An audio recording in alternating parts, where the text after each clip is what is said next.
네. 네. 네, 용방불패 김영남 변호사님. 예, 안녕하세요. 네, 안녕하십니까. 김영남입니다. 네. 예. 오늘 당초 그 공수처 표결이 아침 10시로 예상돼 있었는데 6시로 바꿨네요. 그러니까 지금 홍남기 경제부총리에 대한 탄핵 네. 안이 올라와 있으니까 이게 네. 지금 72시간 내에 표결이 이루어지지 않으면 자동 폐기되는 거죠. 네. 근데 이제 그 인사에 관한 안은 무기명 표결을 하도록 되어 있잖아요. 그러니까 네. 민주당에서 지금 무기명으로 표결하면 이게 탄핵소추안이 국회 통과될 가능성이 높다고 보고 아예 그냥 표결을 무산시키는 방법으로 72시간이 경과한 이후에 이제 본회의를 열기로 한 거죠. 그것도 꼼수죠. 뭐. 꼼수네. 하여튼 갖가지 꼼수가 막 총망라 되는군요. 자, 그럼요. 그렇다면 이제 6시쯤에 이제 표결을 한다는 건데 예상이 어떻게 통과되겠죠? 어떻게 글쎄요, 보십니까? 일단은 이제 국회 표결은 수정안이 제출된 경우에 수정안을 먼저 표결에 붙이거든요. 그래서 수정안이 국회 통과가 되면 나머지 원안은 자동 폐기되는 방식입니다. 아, 수정안이라는 거 권은희안 얘기하는 거죠? 그렇죠. 예, 권은희안. 근데 한국당이 요 권은희안을 또 만지작거리고 있다는 건데, 이 권은희, 그러니까 다시 말해서 아주 악극이 아니면 차악, 차선 그렇죠. 차악을 예. 택한다 이런 건데 한국당이 요걸 택할 가능성이 있습니까? 그 본회의 열기 전에 아마 의총을 열 거예요. 그래서 네. 의총을 열어서 좀 거기서 논의를 해봐야 될 텐데, 네. 그러니까 최악을 피하기 위해서 차악을 선택하느냐의 문제가 있는 거죠. 그거죠. 네. 그 지금 민주당이 사실상 주도한 4+1 그 원안은 도저히 그거는 뭐 위헌 법률이기 때문에 통과시켜서는 안 되는 법률인데, 네. 근데 위헌 법률이고 뭐고 저 사람들은 상관 안 한단 말이죠. 그렇죠. 선거법 통과될 때도 봤지만 무조건 밀어붙여갖고 자기네들 마음대로 하기 네. 때문에 지금 그 권은희 안에 대해서는 찬성표를 던질 소위 소수정당 소속, 특히 대한신당 쪽 의원들이 꽤 있기 때문에 네. 한국당이 찬성표를 던져서 그냥 그 수정안을 통과시키고 원안을 폐기시키는 거로 작전을 짤 거냐. 근데 문제는 뭐냐면 네. 공수처는 애시당초 안 만드는 게 맞는 그렇죠. 기관이거든요. 그게 최선인데 그렇죠. 예. 차악이라도 택할 수밖에 없는 거는 이제 막을 수가 없다는 거 아닙니까? 표결로. 그렇죠. 현실적인 측면에서 네. 당장 의석수가 부족하니까 이런 네. 고민을 할 수밖에 없는 상황이죠. 좀 마지막 순간까지 고민을 해봐야 될 것 같습니다. 네, 그러니까 차악이라는 건 권은희안인데 권은희안은 그렇죠. 그래도 4+1이 주장하는 그 안보다는 조금은 나아요. 그래도. 그렇죠. 예. 네. 일단 기소권은 인정하지 않고 그리고 지금 4+1에 들어있는 안 중에 독소 조항이 상당히 많거든요. 네. 그러니까 무슨 검찰과 경찰에게 공수처에게 고위공직자 범죄를 수사하게 되면 바로 보고하라는 등 아니면 또 공수처에서 검찰이나 경찰에서 하고 있던 사건을 뺏어와서 할 수 있는 우선 수사권 조항 등 네. 이건 뭐 처음부터 말도 안 되는 아니에요. 그러니까 그렇죠. 참 고민이 많습니다. 그러면 지금 뭐 우리 한국당에서 깊숙이 우리 김용남 변호사님도 뭐 작업하고 계시니까 그러면 요거 차악을 선택해서 그냥 원안을 묵살시키고 차악을 일단 선택할 수밖에 없다 이런 얘기가 솔솔 나오는데 권은희 안으로 통과될 가능성이 있습니까? 그러면 한국당이 밀어도? 표 계산을 정확하게 해봐야죠. 예, 그러니까 그게. 예. 그래서 만약에 이게 찬성표를 던졌는데 이게 민주당이나 소위 정의당 등 저 범여권의 상당수는 이 수정안, 권은희 안에 네. 대해서는 반대표를 던질 것이거든요. 자기네 안을 통과시키기 위해서. 그렇죠. 근데 한국당이 찬성표를 수정안에 대해서 던지는 순간에 공수처를 그토록 반대해 왔던 명분이 이제 일부 그러니까. 무너지는 악효과가 있기 때문에 예. 사실 쉽게 결정할 건 아닌데 정말 표 계산을 정확하게 해서 네. 이게 이제 최악을 막기 위한 방안으로 효과가 있다. 이게 이제 어느니 아니니 통과될 가능성이 높다라고 판단이 되면 찬성표를 던질 수 있지만, 만약에 그것도 막지 못하고 원안이 또 표결에 붙여져서 그게 통과되는 순간에 한국당은 공수처를 그토록 반대했던 명분만 잃고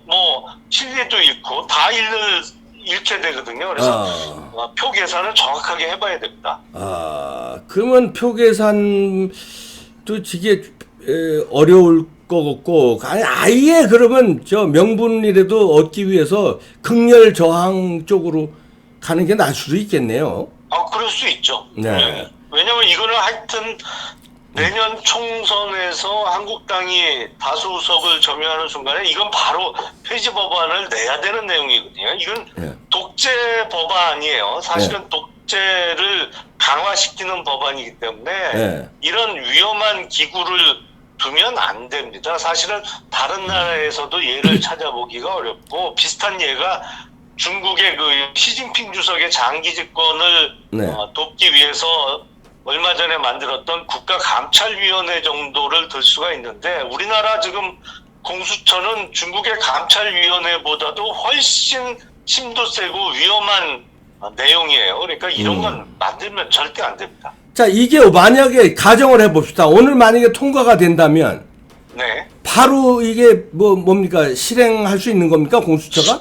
내년 7월부터 시행하는 것으로 안이 돼 있죠. 내년 7월부터인데, 자, 그러면은 4월 총선이잖아요. 총선에서 한국당이 만약에 과반 학득하고 우파 우군이 과반 이상 넘었어요. 그러면 이 공수처 안을 폐기할 수 있는 겁니까? 못하죠. 폐기를 하려면 그거보다 훨씬 의석수가 많아서 결국에 한국당 쪽에서, 민주당은 결사 반대할 테니까, 그러니까, 정의당도 반대할 거고, 저들이 했던 거 같은 방식으로 패스트트랙에 상정해서 통과시키는 수밖에 없죠. 그러려면 절차가 또 합의 처리는 안 될 테니까. 그러면 시행되기 전에 총선에서 이겨서 막을 방법은 있는 겁니까? 그러니까 시행되기 전에? 아니, 시행을 막을 방법은 없죠. 만약에 오늘 통과가 된다면 이제 시행 이후에 보면 이제 부작용들이 나타날 것이거든요. 예를 들어서 이 공수처라는 게 완전히 지금 문재인 정권의 편향적인 인사로 채워질 것이고 활동도 그렇게 할 것이에요. 그러니까 단적인 예가 조국 사태가 한참 불거졌을 때도 민주당 쪽이나 정의당 쪽은 조국 수호를 외쳤잖아요. 그러니까 사건 처리에 있어서도 그런 상식이 통하지 않는 억지 수사가 이루어질 것이거든요. 그러니까 정권에 친한 사람들은 불기소하고 정권에 대드는 사람들은 억지로라도 기소하고 형사처벌하려는 예가 드러날 것이기 때문에, 그런 예가 시기적으로도 그렇고요. 이제 시행을 막을 방법은 없고 나중에 폐지하는 법안을 통과시켜야죠. 그러네요. 그러면은 자, 이게 지금 조국 수사 건도 그렇고 유재수도 그렇고 울산 부정선거도 그렇고 이런 게 지금 계속 급물살 타고 있는데, 그게 7월 전까지 결판을 못 내면 공수처 7월에 시행돼 가지고 야 그거 다 가져와 공수처로 이러면 중간에 결판 못 내고 싹 공수처에서 가져갈 수도 있네요. 그럼요. 그리고 오늘 만약에 공수처법이 통과가 되면 청와대나 민주당 쪽에서 이제 공수처가 내년에 출범할 거니까 검찰 손 떼라. 수사 속도 내지 마라. 공수처에서 할 거다, 이렇게 나올 거예요. 왜냐면 자기들이 다 줄줄이 걸려 있는 문제니까. 그럼요. 이게 무슨 그걸 검찰 수사를 못 막으면 내년에는 다 서울구치소에서 만나야 되는 상황이기 때문에 결사적으로 막을 겁니다. 그러네요. 그러기 위해서 이걸 어떻게든지 통과를 시킨다는 건데, 이게 방법이 전혀 없는 겁니까? 막을 방법이 하나도 없습니까? 그래? 숫자의 횡포죠. 저희가 다수당일 때는 이렇게 막무가내로 밀어붙이지는 않았었는데 20대 국회 들어서는 정말 소수당의 비애를 제대로 체감하고 있습니다. 저 사람들 막무가내잖아요. 어떻게 참 어떻게 이렇게 무기력하게 방법이 없다는 거에 참 국민들도 힘이 쭉쭉 빠져요. 어떻게 이렇게 방법이 없나? 이렇게 마구잡이 행포를 부리는데. 그러니까 총선을 지난번에 20대 총선을 잘 치렀어야 되죠. 근데 네. 그때 소위 뭐 공천 파동 일으키고 한 사람들이 원죄가 있는 거고 네. 그리고 무엇보다도 지금 민주당이나 정의당 이쪽 사람들은 사실은 민주주의 할 사람들이 아니거든요. 민주주의 할 생각이 없는 사람들이에요. 그렇죠. 그러니까 예. 모든 국가 권력을 정치 권력에 집중시키고 여기서 정치 권력의 핵심은 물론 정당이 되겠습니다만 네. 뭐 상권 분립이나 권력 간의 견제와 균형과는 거리가 멀고 그래서 지금 뭐랄까요 뭐 중국이나 북한식의 사회 국가 체제 그러니까 모든 권력이 당에 집중돼 있고 당이 사실상 마음대로 하는 정치 체계를 선호하는 집단이기 때문에 예. 뭐 지금 상황에서는 국회에서 의석수가 밀리는 한은 저 사람들 마음대로 할 거예요. 야, 참나. 그렇게 이렇게 무기력하게 넘어가나 그래? 선거법도 넘어가고 이게 공수처도 넘어가고. 이러면 국민들이 한국당한테도 왜 이거를 막는다고 그래도 큰 소리 쳤는데 끝끝내 두 개 다 못 막냐 하고 이런 원망도 좀 돌아올 것 같은데요. 어떻게 보십니까? 그럴 수 있는 상황이죠. 사실은 자유한국당 특히 당 지도부는 심각한 위기의식을 느껴야 합니다. 네. 실제로. 네. 예, 아이고. 근데 김용남 변호사도 보기에 이건 뭐 오늘은 무조건 통과되는 수밖에 없다 이렇게 보이는군요.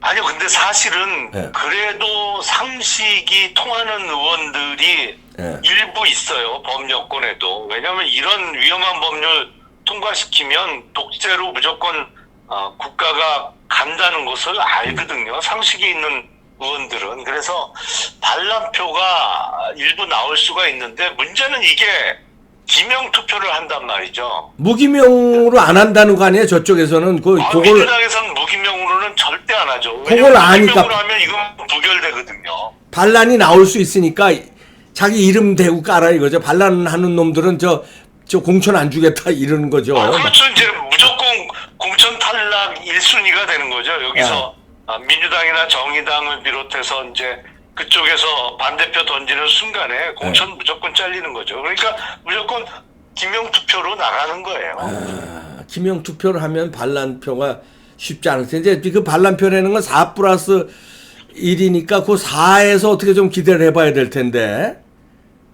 그러게 말이에요. 그 4에서도 어떻게 뭐 좀 기대가 됩니까? 일부 지금 공식적으로도 자기는 반대다라는 의견 표시를 한 분이 있죠. 네.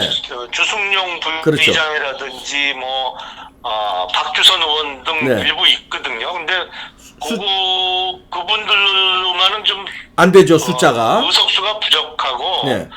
그러니까 민주당에서 일부 양식 있는 의원들이 반대표를 좀 던져야 되는데 문제는 반대표 던지는 순간에 아웃이에요. 민주당 내에서. 그러니까. 그래서 어떤 결정을 할지 잘 모르겠습니다. 참. 아이고, 암울한 상황이네요.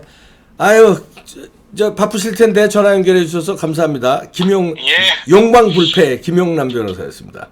예, 고맙습니다. 감사합니다. 수원 8달에 어디 예비 후보 등록하셨나요? 예, 했죠. 지금 그럼. 선거 준비하고 있는데요. 네. 참 이래저래 쉽지 않은 상황입니다. 네. 자, 수고하십시오. 고맙습니다. 네, 네, 감사합니다. 감사합니다. 네.